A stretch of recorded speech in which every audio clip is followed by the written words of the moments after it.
Well, you have to be optimistic how the team ended the season. Look, we ended 6-11. We won 4 of the last 5. What does that tell you about this Saints team? And I always take the approach, looking back even in history, that I know you can carry that momentum into next season.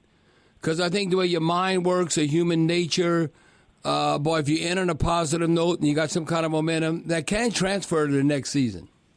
Yeah, look, I think there's plenty of psychological benefit to that.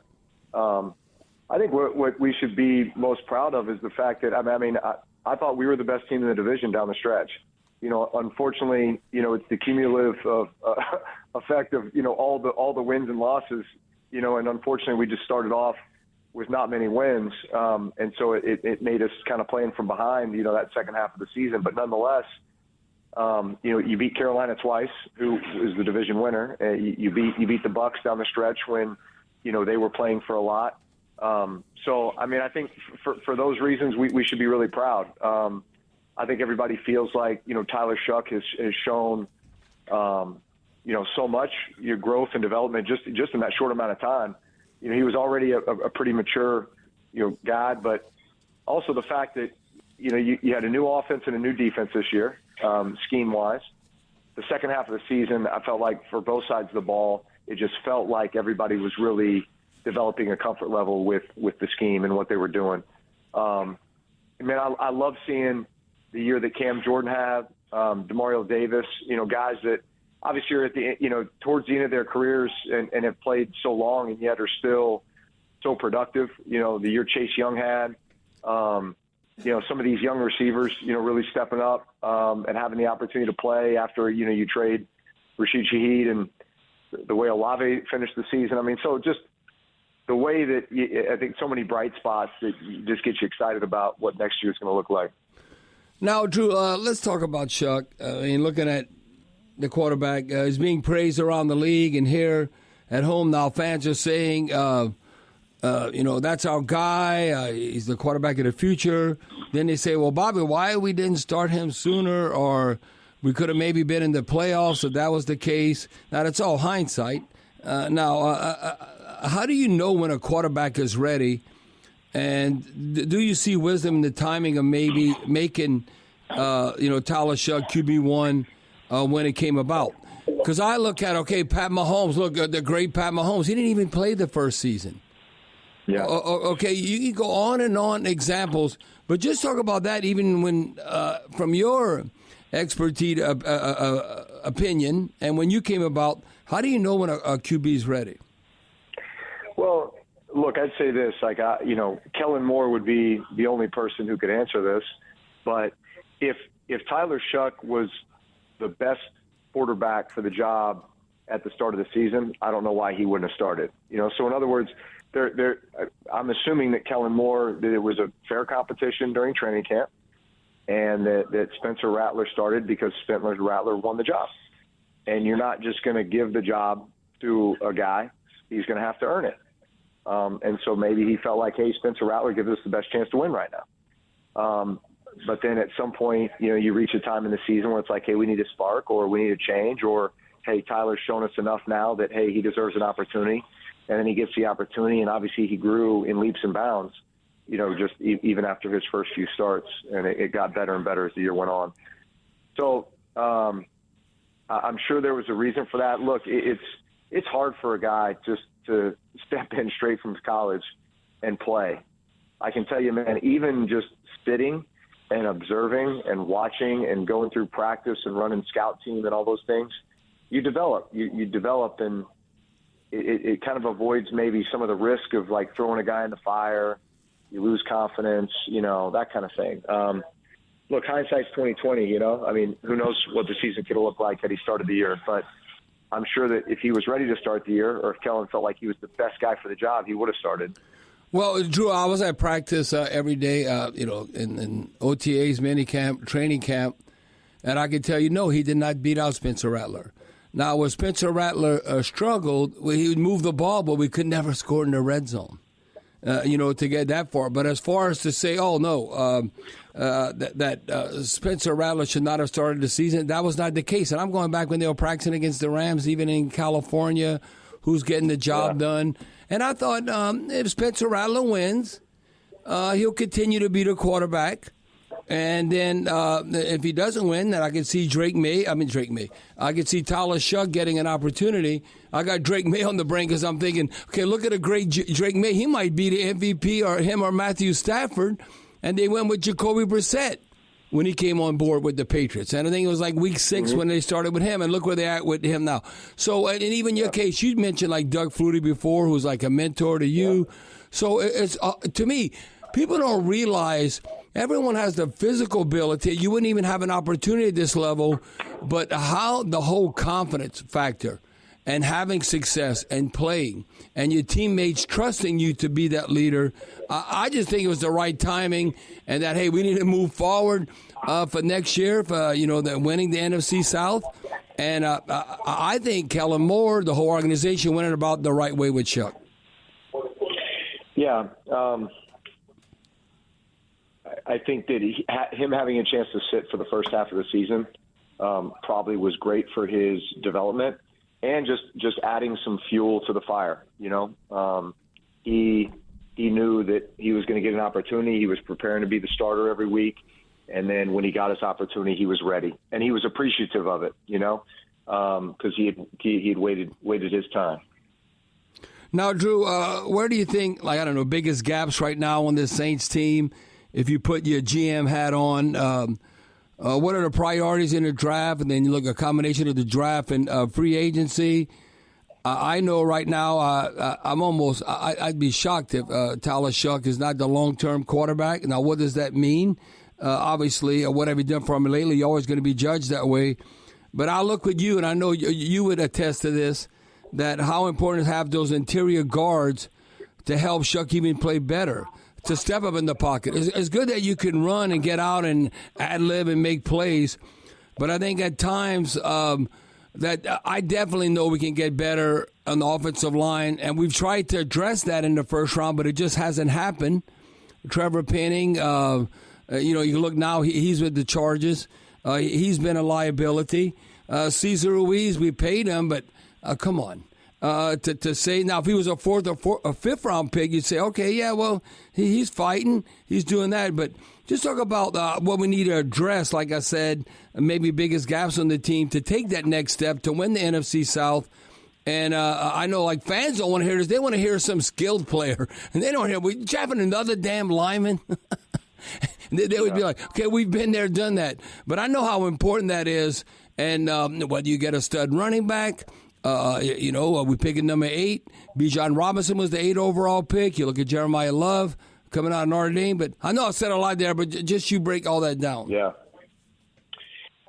So obviously we've invested a ton of draft capital, especially like first round draft capital in O-line and tackles, right? The last 2 years. You talk about kind of filling out, every part of the O-line, and the interior part of the line is so important. Especially for a guy like me who is a shorter quarterback. I think you think back to the Jari Evans and the Carl Nixes and those guys that just were so kind of big and powerful and just kind of solidified the interior of that pocket. Yes, certainly that's important. At the skill position, look, I know these young receivers kind of came on at the end of the year. I mean, certainly the opportunity to go out and get a really explosive receiver, or just another playmaker is always something you're thinking about. The young running backs stepped up, in Alvin Kamara's absence. I think you're always looking for depth on both sides of the line, so it's D-line, it's pass rush, it's stopping the run. That's first and foremost. I think some of these young DBs played really well this year, provided pressure, had some ball production, but still, you go get a top-flight corner, you go get another top-flight safety, you're always thinking about those positions. Drew, when I look at, because doesn't always happen, you go on a losing streak, do you lose the locker room, and do you have the right leadership, whether it's players or coaches or who's involved? I think definitely Kellen Moore hit a home run with Brandon Staley being the defensive coordinator. All of a sudden, we go from the 30th ranked defense to number 9. You always want to be top 10. But what's your assessment of Kellen Moore after his first year?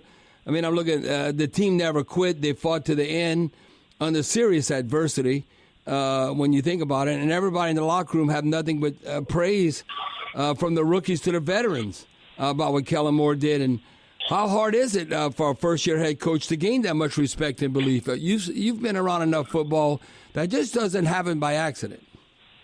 No, it doesn't. And so I give Kellen a ton of credit.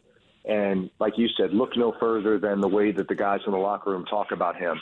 And the same way they talk about Tyler Shough. Like, look no further than just go and listen to the press conferences of Demario Davis and some of these other guys when they talk about their coach and their quarterback, right? Very complimentary, like so much belief in the scheme and the way that they're operating the team. Look, both sides of the ball, offense and defense, they were new systems, right? And that's not easy, especially when you got a bunch of young players to embrace a new system and get really comfortable with it. So I think the fact that they were playing so well, towards the end of the season really says a lot about how they embraced it and what that can look like going into next year.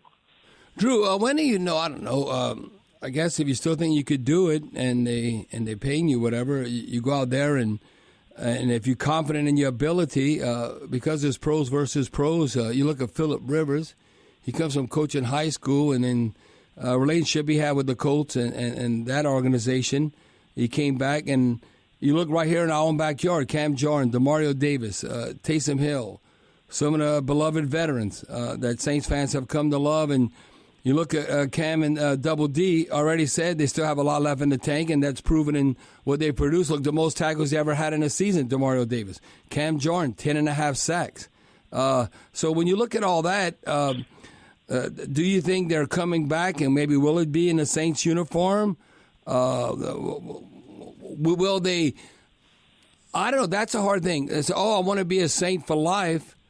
But then, I don't know if I ever told you this story. I remember in 1997, George Seifert wanted me to go with Steve Berline in Carolina, but my elbow was shot. And it was kind of like, we're going to give you like $1 million to come play for Carolina. And I was like, I let my ego get in the way. I wasn't humble enough to say like, well, even though I couldn't throw it like I wanted to, I knew where to go with the ball. But now in hindsight, I said, when you get in the real world, it kind of sucks. That extra $1 million might have helped a little bit.